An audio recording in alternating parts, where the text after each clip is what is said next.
happy Halloween. And in the spirit of the holiday, I figured I'd grab a beer from one of my favorite breweries, Clown Shoes. This year, this is Undead Party Crasher. Now, the narrative on the label, which is always pretty interesting from them, actually indicates that this was originally their second anniversary brew, Vampire Slayer, which I happen to have a bottle of that left over. I'm not going to drink this one. This one I'm aging. It's an American Imperial Stout, so I'm not sure if there's really any point to aging it or if it's actually going to spoil it versus making it better, but you know, in a few years we'll find out. Again, it's their second anniversary ale, and you're not going to see it under this label again, apparently, so worth hanging on to anyway. The narrative on the bottle, as well as the lovely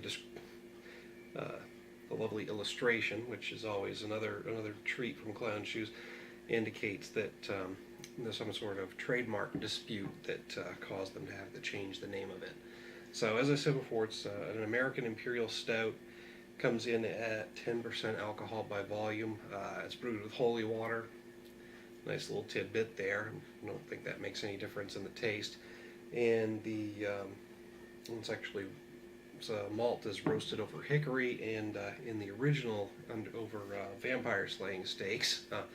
Not indicated here. I'm sure that they kept the same recipe and just the same process because they seem like the kind of guys who are gonna keep doing those novel things as long as they can. So enough about the beer.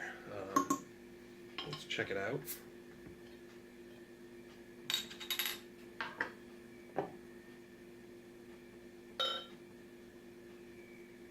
Now that is nice and dark. I'd expect that from an Imperial Stout. I mean, you're not going to be able to see through this thing. It's almost like a really heavy cup of coffee. I didn't get a really good head on it, but that is really thick, and even the head is dark. The foam is pretty heavy. Definitely smelling the malts right away. I mean, it is a stout. I'm not getting a whole lot of other smells off of it. Just mostly the maltiness. Very dark roasted. You can tell it's a roasted malt.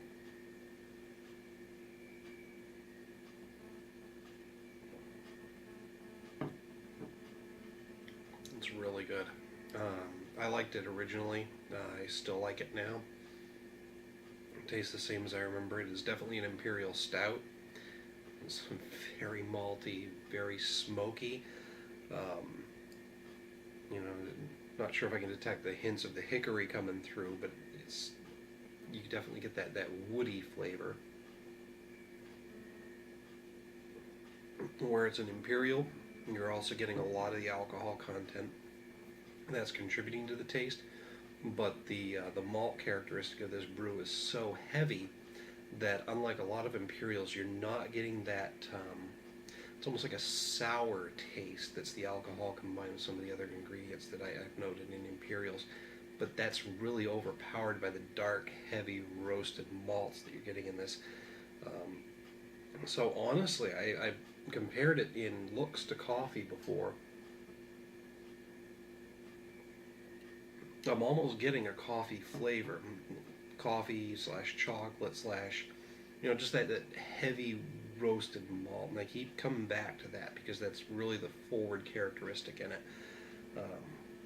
I was a fan of this beer the first time I had it. I'm still a fan now. Honestly, this one, just because it's very well rounded. The malt characteristic is so forward, and I'm a fan of stouts anyway. Probably going to rate this at a 5 out of 5. But definitely check out Clown Shoes. Anything that they put out is going to be a really decent beer. They're risk takers, so things stand out, and they're just entertaining in terms of the artwork and the narrative on the bottles. Definitely a great brewery to check out. Anything from, honestly, the first beer I bought from them was their Tramp Stamp IPA. I mean, I'm an IPA guy, but I originally bought it just for the name and the illustration, Tramp Stamp IPA. How can you go wrong? And it turned out to be a really good beer, and I've turned a couple of other people onto the brewery since then, and I really haven't been disappointed by any of their beers. So again, Undead Party Crasher, definitely worth checking out. Happy Halloween. Make sure to check it out and like and share the video if you like what you're seeing here. We'll keep doing some more.